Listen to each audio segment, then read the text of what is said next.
Return gift. ప్రతిరోజు cell ఫోన్తో ఆడుతాము, ఫ్రెండ్స్తో మందు కొడతాము, అవసరమైతే గంజాయి కొడతాము. అదే నేచర్ అయిపోయింది మనకి. దయచేసి అర్థం చేసుకోండి. ఏజెన్సీ ముఖద్వారంలో మనం ఉన్నాము.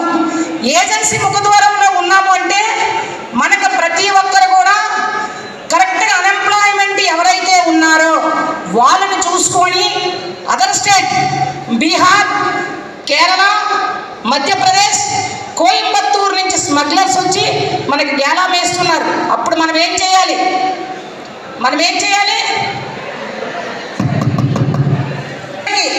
వాడు ఎప్పుడైతే గేలా వేస్తున్నాడో మన గ్రామంలో ఎవరైనా గంజాయి ట్రాన్స్పోర్ట్ చేస్తున్నా, ఎవరైనా గంజాయి కేసుకున్నా సరే చాలా ప్రమాదము. వాళ్ళకు దూరంగా ఉండాలి. మనం ఏమి ఉద్యోగం లేదంటే వ్యవసాయం చేసుకోవాలి. అంతకు మించి ఎంప్లాయ్మెంట్ మరి ఉండదు. దయచేసి అర్థం చేసుకోండి.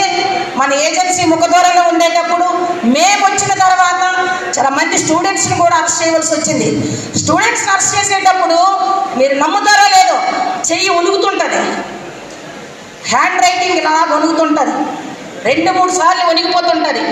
అంటే ప్రతి అమ్మ మీ నాన్నగారు వ్యవసాయం చేసి సాయంకాలం మీ ఇంటి దగ్గరికి వచ్చేటప్పుడు మీ ఫాదర్ పక్కన ఒక 2 మినిట్స్, ఒక 5 మినిట్స్ కూర్చోండి. మీరు కూర్చుంటే ఆ చెమట వాసనలో ఉన్న ఆర్తనాదం తెలుస్తుంది మనకి.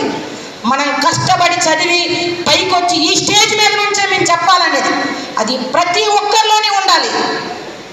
ప్రతి ఒక్కరిలోన సంస్కారం అనే విత్తనంతో కూడిన విద్య నేర్చుకోవాలి.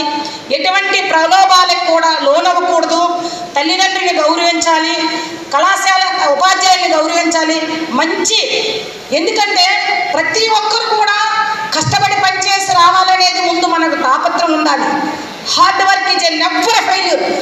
ఏ వ్యక్తి అయితే కష్టపడి పనిచేసి వస్తాడో అతనికి జీవితంలోన అప్పజయమంటూ లేదు. మీరు కావాలంటే మీరు మీ టీచర్స్ కానీ ఇప్పుడు ఎందుకు ఇక్కడున్న ఈ లెజెండర్స్ని ఈ జీవిత చరిత్ర మీకు చూస్తే తెలుస్తుంది. పనిచేసే ప్రతి వ్యక్తి కూడా ఫెయిల్యూర్ అనేది ఉండదు. స్టూడెంట్ లైఫ్లోనే అది మనం వినియోగించుకోవాలి. ఎటువంటి ప్రలోభాలకి గురవ్వకూడదు. మోరోవర్ ఏంటంటే ర్యాష్ డ్రైవింగు, ఈ కన్జప్షను ఆ టైప్ ఆఫ్ రాకూడదు. మన ఏజెన్సీ ముఖదూరం కాబట్టి గంజాయి పండించిన నేరమే, గంజాయి ట్రాన్స్పోర్ట్ చేసిన నేరమే, గంజాయి వాడికి సహకరించిన నేరమే, గంజాయి